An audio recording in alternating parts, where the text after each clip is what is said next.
Olá, mais uma vez sejam bem-vindos ao nosso canal. Sou o Jonathan e estamos continuando aquela playlist sobre circuitos elétricos. E também estamos continuando a aula anterior, que a gente começou falando sobre resistores, e agora a gente vai trabalhar com lei de Ohm e associação de resistores. Primeiro, a lei de Ohm. Em um condutor, a tensão é diretamente proporcional à sua resistência e à corrente que circula por ele. Isso quer dizer o quê? Que para eu obter o valor de uma diferença potencial de uma tensão, eu posso muito bem multiplicar a resistência de um material, a resistência de um condutor, por exemplo, multiplicado pela corrente que passa por ele. Então, nós temos duas situações. A primeira, eu quero saber a diferença potencial para um resistor que tem 5 ohms e que passa por ele uma corrente de 2 amperes. Para obter a diferença potencial, basta eu multiplicar esses 2 amperes por 5 ohms. E eu vou obter 10 volts de diferença potencial aqui nos terminais do resistor. Porém, a segunda situação, quando eu quero manter o valor da corrente, o mesmo, porém eu vou aumentar o valor da resistência. O que eu tenho que fazer para conservar o valor da corrente, mesmo duplicando o valor da resistência? Eu tenho que também duplicar o valor da tensão, porque são relações lineares. Só aumentei um, eu quero conservar o outro. Eu tenho uma outra corrente, eu preciso elevar ela também na mesma proporção que o outro foi aumentado para conservar o valor da corrente, por exemplo. E vocês vão deparar em situações que vocês têm o valor da tensão, que é comum, né, a diferença potencial da fonte, e o valor dos resistores, que a gente está representando por um só. E eu quero saber a corrente que passa por um dado resistor. Basta que faça a divisão da tensão pela resistência, e eu vou ter a corrente que passa por aquele determinado resistor. Essa é a segunda lei de Ohm. Ela trabalha mais com a ideia de condutores elétricos mesmo, não com componentes resistíveis, por exemplo, o resistor, né? Os resistores convencionais. E o que ela diz? A resistência de um material é proporcional ao comprimento do mesmo e inversamente proporcional à sua área, a área da sua seção transversal. Isso quer dizer que eu tenho aqui um condutor e aí os parâmetros físicos são muito importantes para determinar a sua resistência. Então eu vou precisar do comprimento do condutor e também da sua seção transversal, da bipola do cabo, né? E eu vou precisar de um outro fator também, que é a resistividade do condutor. Isso quer dizer o quê? Que cada material ele vai apresentar uma resistência, uma resistividade característica, que vai ser, por exemplo, o cobre vai ter uma resistividade diferente do alumínio, do ouro e da prata, e dos outros materiais que a gente tem na tabela. E aí existem umas relações. Se eu aumentar a distância ali, o comprimento do cabo, eu vou estar aumentando a resistência do condutor. Porém, se eu aumentar a seção transversal, a área, a bitola do cabo, eu vou estar diminuindo a resistência. Muito comum, por exemplo, eu tenho ali um cálculo de um condutor e eu percebo que um condutor de 2,5 mm de seção transversal, ele está aquecendo muito por uma dada corrente. Porém, se eu elevar o valor da seção transversal, eu vou poder, o novo condutor, ali de 4 mm, 6 mm, ele vai suportar uma corrente muito maior. Então, para ele aquecer, eu vou precisar de uma corrente muito maior. Para aquela corrente que eu estou trabalhando em 12,5 e eu substituo por um condutor de 4 mm, ela vai conservar o seu valor, porém ela vai ter mais espaço para circular. Então, isso vai inibir um pouco o aumento de temperatura em função da corrente e da quantidade de carga que passa por aquele condutor. Aqui eu apresento para vocês a tabela de resistividade dos materiais. No topo eu tenho o material de menor resistividade e aqui no fim eu tenho o material de maior resistividade. Lembrando que esses dados foram obtidos, são valores médios, né, obtidos em uma temperatura de 20 graus Celsius. Os materiais que apresentam boa resistividade, ou seja, uma baixa resistividade, são configurados com metais. Nós temos as ligas, na zona intermediária, e os materiais que apresentam alta resistividade, eles vão ser configurados como isolantes. Nós temos aqui o primeiro dos isolantes, a água pura. Por quê? A água pura é aquela destilada, aquela que foi extraída dela, todos os materiais que não são moléculas de água, H2O. Ali a gente tem a presença de sais minerais. Aqueles sais minerais, aquela água mineral que a gente bebe, aquela água presente nas torneiras das casas, além de conter as moléculas de H2O, elas contêm outras partículas, que a gente chama ali de sais minerais, por exemplo. Aqueles sais minerais, eles são favoráveis para a condução de corrente elétrica. Então, tem aquela experiência lá que você faz em um recipiente, coloca em um recipiente água, e para aumentar a quantidade de sais minerais, você coloca sal de cozinha. E você vai estar aumentando a condutibilidade daquele material, daquela água, diminuindo a sua resistividade. Então, por meio dali você consegue fazer um circuitinho, por exemplo, tem uma fonte, e aí conecta um fio, coloca um fio lá dentro da água, daquele recipiente, e aí você consegue acender uma lâmpada. Esse experimento não é muito recomendado, por questões de segurança. Perceba que a prata é o material que apresenta menor resistividade. Porém, ela não é utilizada em larga escala porque o custo do seu material é muito grande. Então, não compensa para ser distribuído em larga escala. Você pode encontrar ele em partes específicas de circuitos, placas de celular, alguns componentes ali da bateria. Em circuitos eletrônicos é mais comum você encontrar prata em pequena quantidade, apenas para um determinado ponto que é necessário as suas características de boa condutibilidade. No dia a dia, os materiais que são mais utilizados são o cobre e o alumínio para fazer o processo de condução. O cobre ele apresenta uma boa resistividade em relação ao alumínio e ele é muito utilizado em circuitos pequenos, por assim dizer. Porém, quando a gente trabalha com linhas de transmissão, e essa é a nossa pergunta, por que o alumínio ele é utilizado no lugar do cobre para linhas de transmissão? E aí a gente tem que fazer algumas ressalvas. O primeiro que a gente pode fazer é fazer uma comparação, né, para realmente ver essa distinção entre alumínio e cobre na sua utilização. A primeira coisa que eu fiz foi pegar aqui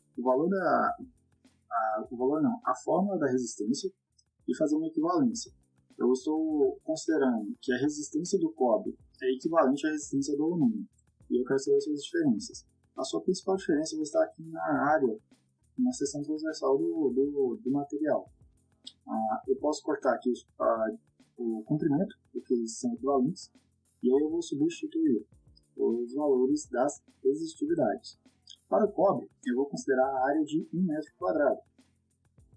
E aí eu quero determinar o valor do alumínio, que aí vai ser equivalente, se o cobre é 1 metro quadrado, o alumínio, e para essa relação eu vou ter o valor de mais ou menos 1,64 metros quadrados. Ou seja, para eu manter o valor desse, conservar o valor da resistência, o alumínio ele vai ter que ter uma seção transversal de mais ou menos 64% maior que a do cobre, para compensar essa resistividade.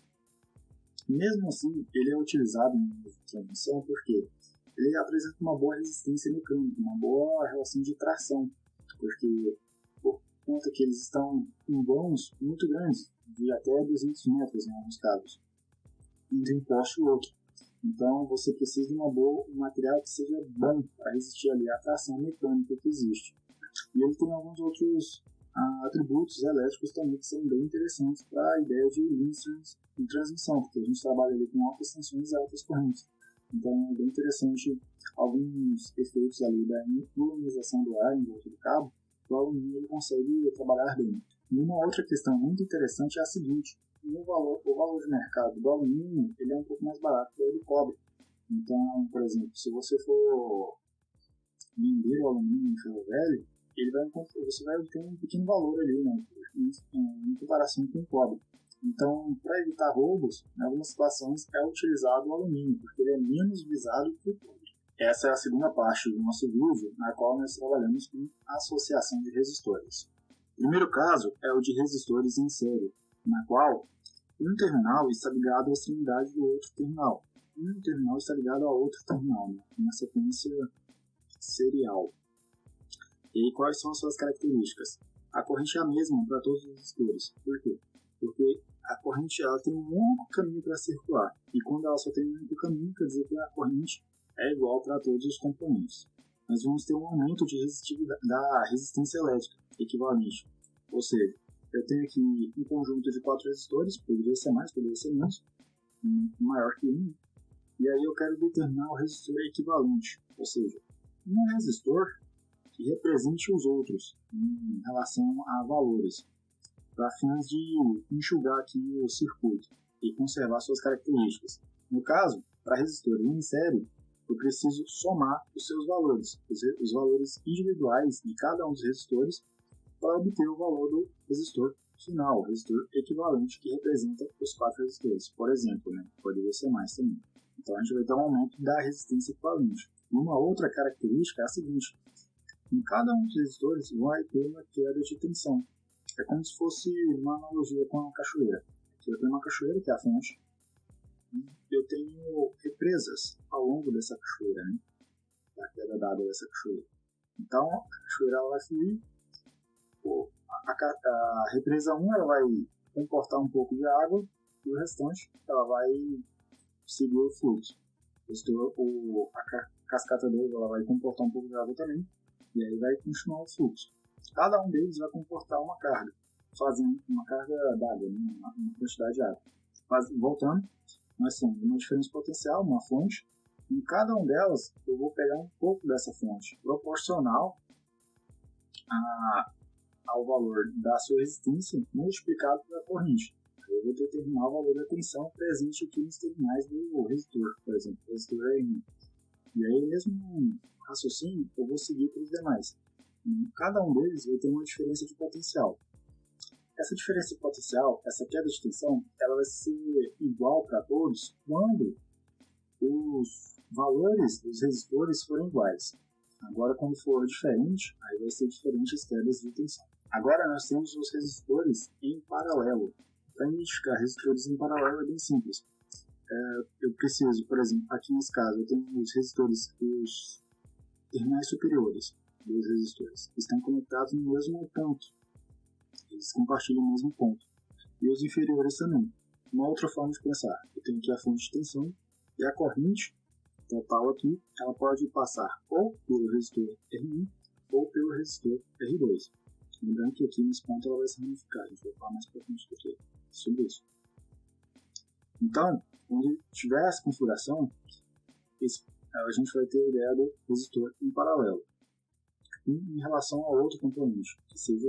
Agora nós vamos falar sobre os resistores em paralelo. Primeira situação, quando eu tenho apenas 2 resistores, na qual os componentes estão em paralelo, os terminais, vamos dizer, de cima estão conectados no mesmo potencial, no mesmo ponto, e os terminais de baixo estão conectados no mesmo ponto. Aí é a configuração de resistores em paralelo. Para determinar a resistência equivalente, no caso de apenas 2 resistores, eu vou executar essa seguinte fórmula aqui. No denominador e no numerador, eu vou multiplicar os valores, e no denominador eu vou fazer uma soma dos valores. Fazendo essa operação, eu vou obter o valor da resistência equivalente. Segunda situação, quando eu tenho mais de 2 resistores em paralelo. Nesse caso, eu vou utilizar essa fórmula para determinar. Eu poderia determinar a resistor equivalente por meio dessa fórmula, em circuitos que tem mais de 2 resistores? Poderia, mas só que eu ia ter que executar por etapas. Primeiro eu teria que pegar em pares, aos pares, os resistores R1 e R2, fazer esse cálculo. Depois eu ia pegar resistor R3 e R4, fazer esse cálculo. Eu ia obter a resistência equivalente parcial. Eu ia obter 2. Eu ia fazer a resistência equivalente resultante dessas 2 resistências equivalentes parciais. Seria um pouco mais complicado e você tem que fazer por etapas. Utilizando essa forma aqui, você faz tudo de uma vez. Características dos resistores em paralelo. Primeira, a resistência equivalente ela é menor que qualquer uma das resistências individuais. Ou seja, eu vou obter um valor lá da resistência equivalente. Quando eu for comparar com as resistências individuais, eu vou ver que ela é menor que qualquer uma delas. Menor que a menor resistência equivalente do circuito. A tensão ela vai ser a mesma para todos os componentes. Perceba que aqui eu tenho uma diferença potencial e ela está em paralelo com os outros resistores. Quando ela está em paralelo, ela vai ter o mesmo potencial em todos os resistores. O que vai diferenciar é a corrente, porque vai haver uma divisão de tensão em cada um dos nós. Entenda esses pontos aqui de ramificação como mostra. Aqui eu tenho uma corrente total e ela vai começar a se ramificar. Um pouco vai passar pelo resistor R1, o restante vai continuar até atingir o resistor R2. Aí o restante, R3 e R4. Uma dica muito interessante. Se os resistores possuírem o mesmo valor de resistência, basta dividir o valor de um deles pela quantidade de resistores, para obter a resistência equivalente. Eu tenho aqui 4 resistores, e eles têm o mesmo valor, 1 kΩ. Para eu determinar sua resistência equivalente, e de uma outra forma, que eu não utilizei essa forma aqui, eu vou fazer o seguinte, pegar o valor de um desses, né, que é igual, 1 kΩ, e dividir pela quantidade total de resistores, que é 4. Então eu vou ter o valor de 250 ohms, e esse vai ser o valor da resistência equivalente.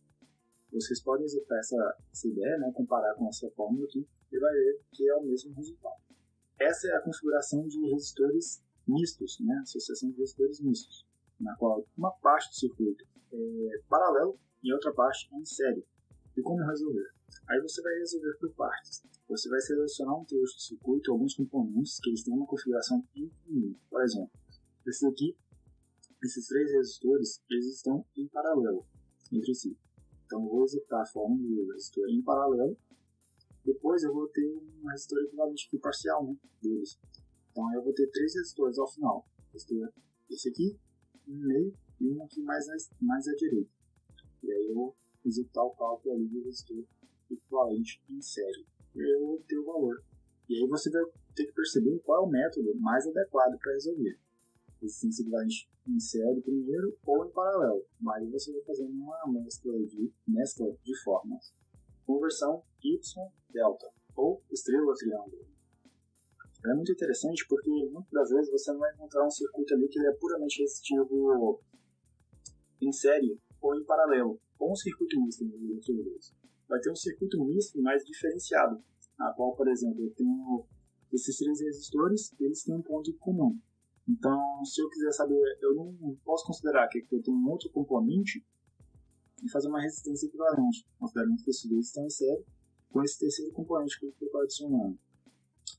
Não é possível, porque ele tem um ponto de ramificação e eu tenho que considerar o resistor R1. E não é possível, né?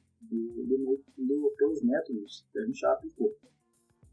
E o que diz a conversão estrela-triângulo? Cada resistor em delta, em triângulo, é a soma de todos os produtos possíveis de resistores em Y, né, estrela, extraídos 2 a 2, divididos pelo resistor Y oposto.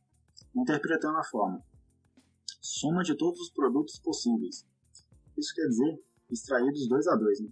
Isso quer dizer que eu vou pegar aqui o resistor R1 e R2, multiplicá-los e somar com o valor aqui do resistor R2 e R3 e fazer o mesmo com o resistor R3 e R1. Esse foi o valor do numerador. Agora, para obter o valor do denominador, eu tenho que pegar o resistor oposto. Se eu quero determinar o valor de RA, o meu resistor oposto a ele vai ser o R1. E aí eu vou colocar aqui no denominador. Para essa conversão, o numerador ele é conservado, ou seja, ele se repete em todos os outros resistores, RB e RC, e o único que eu vou alterar vai ser o denominador, que aqui é o R2 e R3, né, os respectivos RB e RC. Agora é a conversão inversa, que é a delta Y, que ela diz: cada resistor na rede Y é o produto dos resistores nos 2 ramos adjacentes a delta, dividido pela soma dos 3 resistores em delta. Isso quer dizer que eu tenho, para determinar o resistor R1, o que eu tenho que fazer? Pegar a multiplicação dos ramos adjacentes, ou seja, imaginemos que o resistor R1 está aqui. Então eu preciso multiplicar RB e RC para o numerador e somar no denominador, somar os componentes, somar os resistores RA, RB e RC. Para essa conversão, o denominador se mantém, ou seja, a soma dos resistores, e aí eu vou alterar apenas o numerador. Para determinar R2 eu vou fazer RC e RA, para determinar R3 eu vou fazer RA e RB.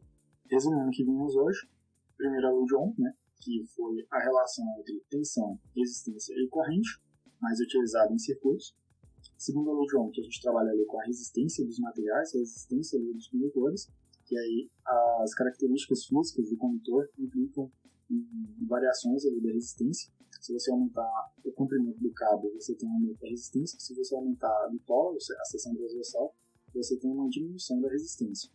Valores podem variar também o tipo de material que você está utilizando. É prata, ouro, cobre, alumínio, isso vai diferenciar na resistência.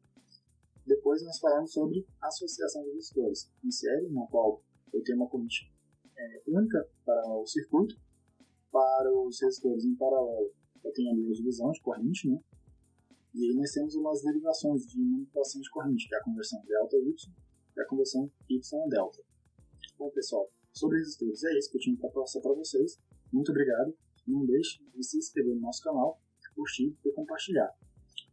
Dúvidas? Deixem aí nos comentários. Nós temos o Instagram também, que é Cadmus Treinamentos, @Cadmus Treinamentos. Temos ótimos conteúdos lá, nos sigam também. E é isso, muito obrigado.